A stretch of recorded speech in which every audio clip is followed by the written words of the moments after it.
बिस्मिल्लाहिर्रहमानिर्रहीम। सियालकोट अपडेट के हवाले से शाह साहब आपका मेरे पास आने का बहुत बहुत शुक्रिया। मेरा नाम बिलाल अमीन है, मेरी कंपनी राइन एंटरप्राइजेज़ है और मैं साबका चेयरमैन सर्जिकल एसोसिएशन भी हूँ। तो अभी सियालकोट अपडेट के हवाले से शाह साहब ने मुझे पूछा कि आप सर्जिकल इंडस्ट्री पे को जो दरपेश मसाइल हैं और इसकी बेहतरी के लिए कोई अपनी सजेशन दे सकें तो बताएं। तो मैं ज़रूर कहूँगा जी, देखिए बेहतरी की गुंजाइश तो हमेशा रहती है और हमारी इंडस्ट्री तो एक ऐसी इंडस्ट्री है जो कि मैं कहूँगा कि जिसमें हमेशा बढ़ने का, फलने फूलने का स्कोप जो है मौजूद है और मौजूद रहेगा।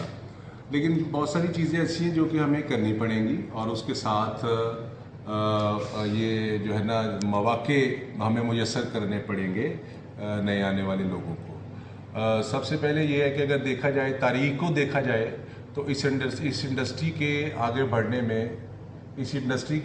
में बहुत सारा किरदार अदा किया एक कॉमन फैसिलिटी सेंटर ने, जिसका नाम था अभी नाम है MIDC, metal industries development centre. और अगर उसकी तारीख उठा के देखी जाए तो पाकिस्तान के क़याम से पहले उसको बनाया गया था और उसने खातिरहा काम किया इंडस्ट्री के लिए। और अर्ली 70s में उस इदारे को उस वक्त के मुताबिक मज़ीद लेटेस्ट इक्विपमेंट से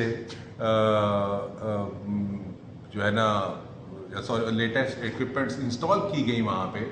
और आप देखिए कि वहाँ पे अर्ली 70s में CNC वायर कटिंग मशीन्स आई, वैक्यूम हीट ट्रीटमेंट यूनिट्स आए, बहुत हैवी हैमर्स आए और भी जो चीज़ें इंडस्ट्री को चाहिए थी वो आई। और उसके बिलाशुबा उस सेंटर ने बहुत जो है ना इंडस्ट्री के लिए सहूलियात आसानियाँ पैदा की और लोगों को बहुत सारे काम करने में बेहतर काम करने में एक उस इदारे का किरदार था। और उसके बाद अनफॉर्चुनेटली MIDC की तरह का कोई भी कॉमन फैसिलिटी सेंटर दोबारा नहीं बन सका आज तक, और जो है वो भी उस तरह अब वो पहले वाली इक्विपमेंट्स के साथ चल रहा है जो कि आज की रिक्वायरमेंट्स नहीं पूरी कर रहा। तो मेरी हुकूमती अरकान से ज़रूर ये रिक्वेस्ट होगी कि आप इस चीज़ पे गौर करें और एक state of the art common facility centre यहाँ बनाया जाए जो कि सर्जिकल इंडस्ट्री को कैटर करे। उसके बाद दिन ब दिन अब उस तरह तो काम हम नहीं कर सकते जैसे हम पहले करते थे। हमें टेक्निकल स्टाफ की ज़रूरत है जो कि हमें काफ़ी मुश्किलात का सामना रहता है, हर वक्त यहाँ पे नहीं मिलते। तो जो वोकेशनल इंस्टीट्यूट्स हैं और मज़ीद वोकेशनल इंस्टीट्यूट्स भी बनाने की ज़रूरत है ताकि वहाँ से टेक्निकल स्टाफ जो है वो पढ़ के आ सके और वो इंडस्ट्री को सर्व कर सके। ये वोकेशनल इंस्टीट्यूट्स ऐसे हैं कि जिसकी अहमियत को आप इग्नोर नहीं कर सकते। एक छोटा सा यूरोप का मुल्क है जिसका नाम हॉलैंड है, और अगर आप उसका एजुकेशनल सिस्टम देखें यू विल सरप्राइज टू सी कि वहाँ पे कितना ज़्यादा वो फोकस करते हैं वोकेशनल इंस्टीट्यूट्स पे, और कितने ज़्यादा वोकेशनल इंस्टीट्यूट्स हैं वहाँ पे ताकि लोगों को टेक्निकल एजुकेशन दी जाए और वो लोग इंडस्ट्री को सर्व करें। जब तक किसी भी मुल्क में इंडस्ट्री ग्रो नहीं करती तो वो मुल्क उतनी तरक्की नहीं करता। तो हमारा सेक्टर भी जो है इसमें भी इस वक्त हमें बहुत ज़्यादा जो हाईली स्किल्ड लेबर की ज़रूरत है वो इंशाल्लाह वोकेशनल इंस्टीट्यूट से, टेक्निकल इंस्टीट्यूट से ही आएंगी, तो उस पर भी इनको फोकस करना चाहिए। और उसके बाद जो है हमें जो है ना एक अपना state of the art accredited lab चाहिए। अगर देखा जाए तो हमारे पास पहले एक लैब है भी थी भी, लेकिन वो अब आज के हिसाब से वो जो है ना उस तरह हमारी रिक्वायरमेंट्स पूरी नहीं कर रही। बहुत बड़ा चैलेंज हमारे सर पे है जो कि MDR जो कि नए rules and regulations European medical device rules हैं जो कि उसकी सर्टिफिकेशन हमें लेनी है और उसके लिए बहुत सारे टेस्ट करवाने पड़ते हैं जो कि पाकिस्तान में नहीं होते। हो सकते हैं, मुश्किल नहीं है, लेकिन लैब कोई नहीं है। तो एक तो लैब की ज़रूरत है और एक्रीडेटेड लैब की ज़रूरत है ताकि हम लोग जो है अपनी सर्टिफिकेशंस हासिल करने के लिए बाहर प्रोडक्ट्स को ना भेजें, अपने बहुत ज़्यादा पैसे हमारे ज़ाया ना हो, वो ही टेस्ट पाकिस्तान में हमारे हो जाएं और आसानी से लोग MDR की सर्टिफिकेशन लेने के लिए और उसके रिक्वायरमेंट्स को पूरी कर सकें। दूसरे नंबर पे एक और चीज़ है कि जो हमारे पास इस वक्त दुनिया में जो नोटिफाइड बॉडीज़ हैं वो बहुत थोड़ी हैं जो कि MDR के स्कोप के साथ, जिनके पास MDR का स्कोप मौजूद है और वो हमें जो है उसकी सर्टिफिकेशन दे सकती हैं, लेकिन उनकी कीमत प्राइस बहुत ज़्यादा है, दे आर क्वाइट एक्सपेंसिव। तो इसमें मेरा ख्याल है कि मिनिस्ट्री ऑफ कॉमर्स एक बहुत बड़ा रोल अदा कर सकती है कि यहाँ पे हमारे यहाँ पढ़े लिखे लोगों की कमी नहीं है, बहुत सारे कंसल्टेंट्स अवेलेबल हैं। आप देखिए कि जो कि लाहौर, सियालकोट, कराची, इस्लामाबाद, हमारे यहाँ बहुत सारे हमारे बच्चे पढ़े लिखे उन्होंने ये सारी ये तालीम हासिल की है और वो मुख्तलिफ कंपनीज़ के लिए, बाहर की कंपनीज़ के लिए काम करते हैं। तो उनको साथ में मिला के बाहर यूरोपियन किसी नोटिफाइड बॉडी के साथ मिनिस्ट्री ऑफ कॉमर्स एक MOU साइन करके एक लोकल ऐसा मैकेनिज़्म बना दिया जाए जिसके साथ हमारे इधर आराम से और बहुत कम प्राइस में हमारी जो इंडस्ट्री है उसके वो लोग जो है MDR की सर्टिफिकेशन करवा सकें। क्योंकि देखिए, अगर जितनी इसकी प्राइस है जो इस वक्त चल रही है, जितने वो नोटिफाइड बॉडीज जो प्राइस मांग रहे हैं, इससे जो हमारे जो एक्सपोर्टर भाई हैं जो जिनका वॉल्यूम इतना ज़्यादा नहीं है तो वो उसको अफोर्ड नहीं कर सकते। और मेरा मानना ये है कि जो छोटी कंपनीज़ हैं और जो हमारे नए आने वाले एक्सपोर्टर्स हैं, ये ऐसे लोग हैं कि जो कि इंडस्ट्री को ऊपर लेके जाते हैं। अगर आप तारीख को देखें तो जिस तरह number of new companies increase हुई और वो छोटी छोटी कंपनीज इंक्रीज हुई, उसी तरह आपके जो है इंटरनेशनली आप देखेंगे आपका इंटरनेशनली आपकी एक्सपोर्ट्स बढ़ी, ज़्यादा मुल्कों में बढ़ी।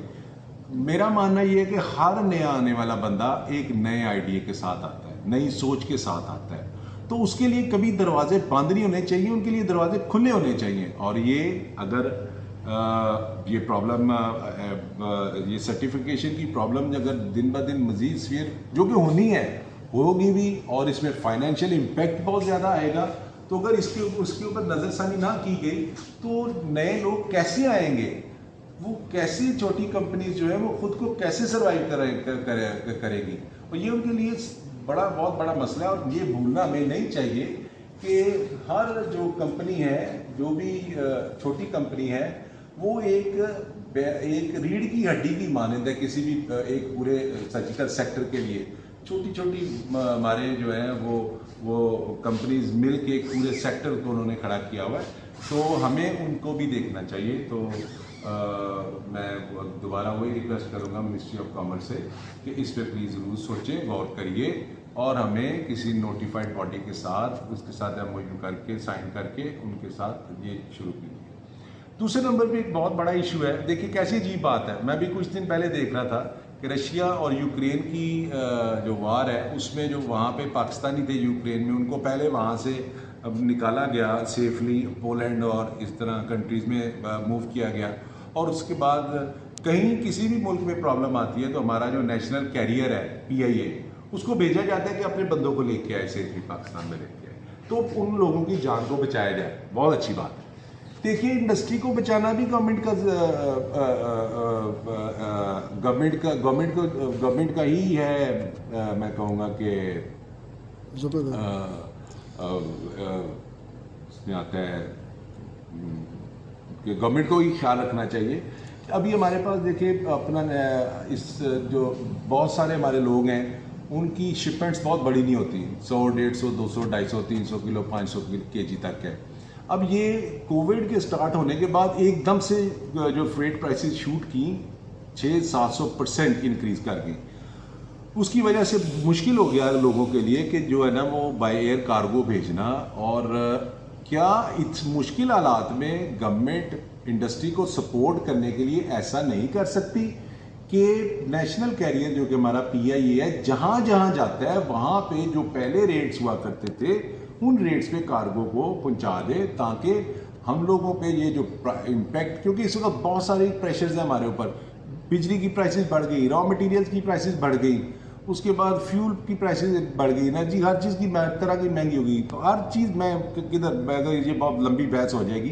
तो एटलीस्ट एक कुशन गवर्नमेंट दे सकती है, उसमें आपकी फ़्लाइट्स जहाँ पे जाती हैं PIA की, उसमें कार्गो ले जाया जाए, जो एक्सपोर्ट का कार्गो हमारा सर्जिकल का होता है, 200, 250, 300, 500 kg की तक की शिपमेंट्स होती हैं, वो पुराने वाले फ्रेट पे ले जाया जाए ताकि इजीली छोटी शिपमेंट्स को डेस्टिनेशन तक पहुंचा सके।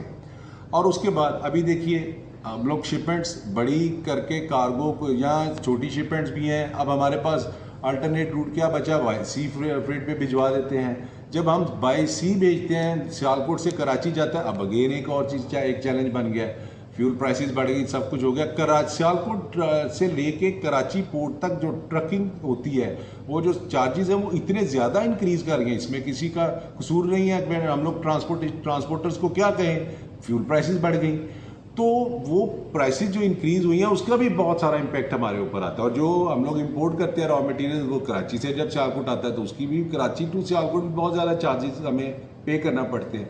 उसका भी सोल्यूशन हमारे पास मौजूद है पाकिस्तान रेलवे की शक्ल में। सियालकोट से डेली एक ट्रेन जाती है जो कि सियालकोट से इलामा इकबाल एक्सप्रेस से गालिबन अर्ली मॉर्निंग जाती है। और एक दौर था जब यहाँ से कार्गो जाया करता था ट्रेन से। तो मेरा ख्याल है कि ये रेलवे की ये जो ट्रेन जाती है उसमें कार्गो की बोगियाँ चलनी चाहिए साथ में, ताकि ड्राईपोर्ट से लेके कराची तक सामान जो है वो रेल पे जाए। उसमें अगर हम 1 लाख रुपया पे करते हैं freight charges, transportation charges Sialkot से कराची तक, वो एटलीस्ट 10,000 रुपये तक आ जाएंगे, 90,000 रुपया फिर भी लोगों का बचेगा। और उसके साथ पाकिस्तान रेलवे को भी तो कुछ पैसा जाएगा साथ में। तो इस तरह के हमें कुछ जो है ना वो स्टेप्स लेने चाहिए। और साथ में ये मैं कहूँगा, आखिर पे कहने के लिए बहुत कुछ है और ये एक बड़ी लंबी बातें, ना ख़त्म होने वाली बातें हैं। और मैं सिर्फ आखिर पे यही कहूँगा कि जो एक इनिशिएटिव लिया था गवर्नमेंट ने और सर्जिकल एसोसिएशन उसने बहुत उसमें काम किया, कर भी रहे हैं, वो है सर्जिकल सिटी का क़याम। तो मेरी रिक्वेस्ट होगी कि इसको जल्द कंप्लीट किया जाए और ये इंडस्ट्री की बहुत अहम ज़रूरत है। बहुत शुक्रिया जी सियालकोट अपडेट्स का आपके आने का और थोड़ी सी मेरी बातें सुनने का। बहुत शुक्रिया।